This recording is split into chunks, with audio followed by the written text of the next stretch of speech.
Muy buenos días. Las bolsas en Japón tocan máximos de 31 años gracias a la confianza en más gasto y mejores medidas contra el virus del sucesor de Yoshihide Suga, mientras el petróleo retrocede después de un profundo recorte de precios de Arabia Saudí en el crudo que vende Asia.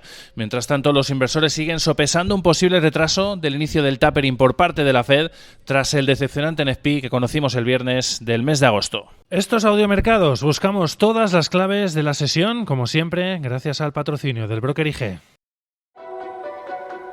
Si mantienes la cabeza en su sitio, cuando a tu alrededor todos la pierden, si sigues creyendo en ti mismo, cuando los demás dudan, ¿qué oportunidades ves?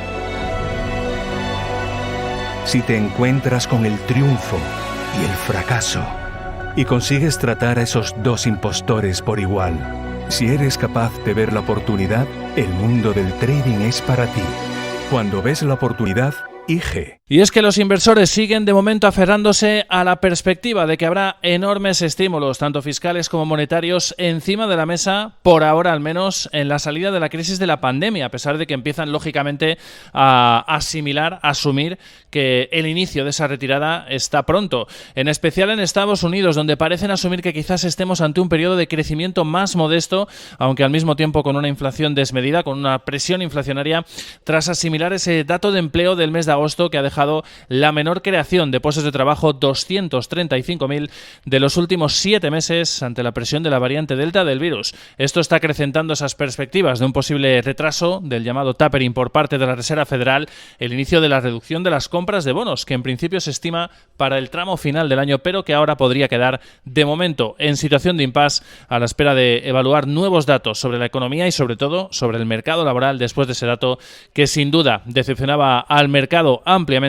el pasado viernes. Todo mientras el Congreso sigue tratando de sacar adelante el plan de ingentes ayudas fiscales a la economía promovido por el presidente Joe Biden de 3,5 billones de dólares. Hoy con la noticia optimista de que 2 de los senadores demócratas clave para sacar adelante la propuesta y que hasta ahora se habían mostrado en contra, entre ellos el siempre duro Manchin, estarían ya persuadidos para apoyar el paquete de estímulos, según ha avanzado un asesor senior de la Casa Blanca citado por varios medios estadounidenses. Hoy, eso sí, con la sesión que estará a medio gas, a medio pie, por decirlo de alguna manera, con los mercados en Estados Unidos cerrados por festivo en la celebración del Día del Trabajo y con el mercado de bonos también cerrado. Además, también cierran los mercados en Canadá, también ante la celebración del Día del Trabajo. Y también sigue, lógicamente, la perspectiva en los mercados de ver nuevos estímulos fiscales, en este caso, más gasto también contra la pandemia y nuevas medidas para contener el virus que está impulsando en Japón a las bolsas en Tokio a máximos de 31 años tras el anuncio el pasado viernes del primer ministro Yoshihide Suga de renuncia para finales de mes tras no conseguir éxito en la lucha contra la pandemia. Los inversores, como vemos, se aferran a nuevas medidas y ayudas a la economía por parte de su sucesor. Y en este contexto, los inversores están empezando ya a guardar a la vuelta entrada en escena de los bancos centrales, mañana con un banco de la Reserva de Australia que podría retrasar el esperado y anunciado inicio del tapering, de la retirada de estímulos, ante la presión del virus y la extensión de los confinamientos y restricciones en buena parte del país. El propio RBA anunció que lo iniciaría en septiembre, en este caso, pero según avanzaban analistas de ANZ la pasada semana, ya veíamos cómo se espera un posible retraso en ese inicio de la reducción del quantitative easing ante la extensión de las restricciones en buena parte de los estados. El miércoles tendremos al Banco de Canadá, también uno de los primeros bancos centrales a nivel mundial en marcar la hoja de ruta de la salida de la política ultracomodaticia en la lucha contra la pandemia, y el jueves llegará la cita clave del Banco Central Europeo, que llega con cierta división interna en el Consejo de Gobierno provocada por la inflación, que en el mes de agosto se ha disparado ya al 3%, máximos de la última década desde el año 2011, haciendo aflorar voces más hawkish por parte del organismo, reclamando empezar a retirar las compras de bonos del conocido como PEPP. Entre ellos lo vimos la pasada semana Robert Holzmann o Klaus Knot. Hoy además con mensajes que nos han llegado desde la Unión Europea por parte de Paolo Gentiloni, Gentiloni, el comisario de Asuntos Económicos, que se cuela en ese debate acalorado o esa crisis interna dentro del Banco Central Europeo, diciendo que sería un gran error, en su opinión, un ajuste prematuro de la política monetaria del Banco Central Europeo. Declaraciones que ha realizado en la televisión de Bloomberg. Ha dicho textualmente: estamos vigilando la inflación de la zona euro, deberíamos monitorearla con mucha precisión, por lo tanto no sacar conclusiones demasiado pronto. Dice que sería esto un gran error porque el consenso general es que la inflación sigue siendo, de momento al menos así lo ven, un fenómeno temporal, es decir, transitoria. Como decíamos, mañana el Banco de Reserva de Australia, el miércoles el Banco de Canadá, el jueves el Banco Central Europeo y el miércoles antes, a última hora, tendremos el libro base de la Fed.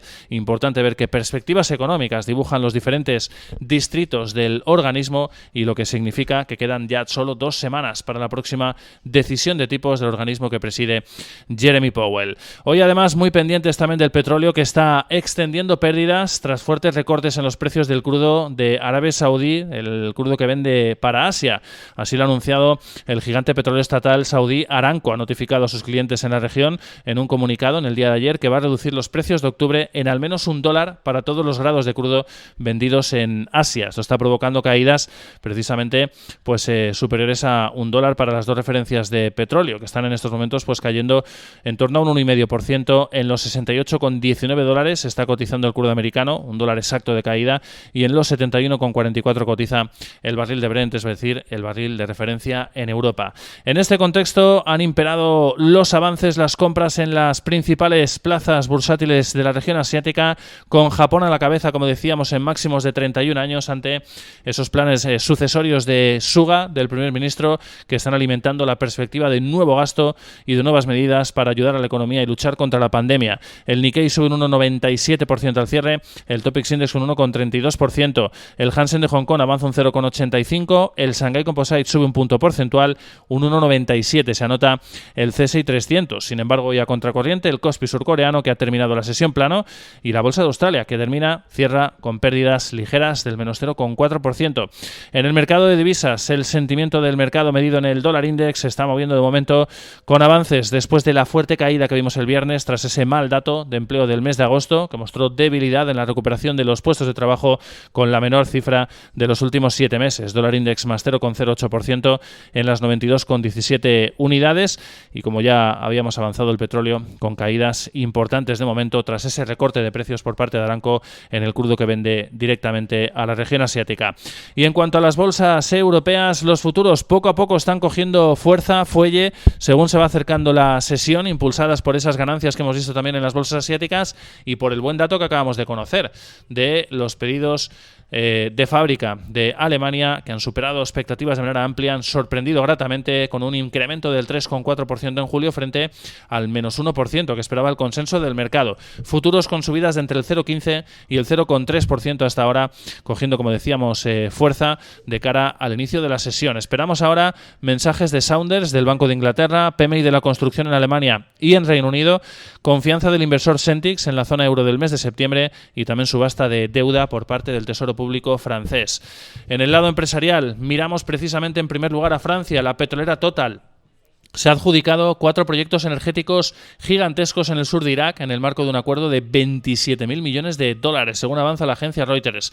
Mensajes que nos llegan desde el sector automovilístico europeo. Por un lado, el CEO de Volkswagen, Herbert Diess, considera que los coches autónomos y no los vehículos eléctricos son la verdadera revolución de la industria del automóvil, según avanza a la agencia Reuters.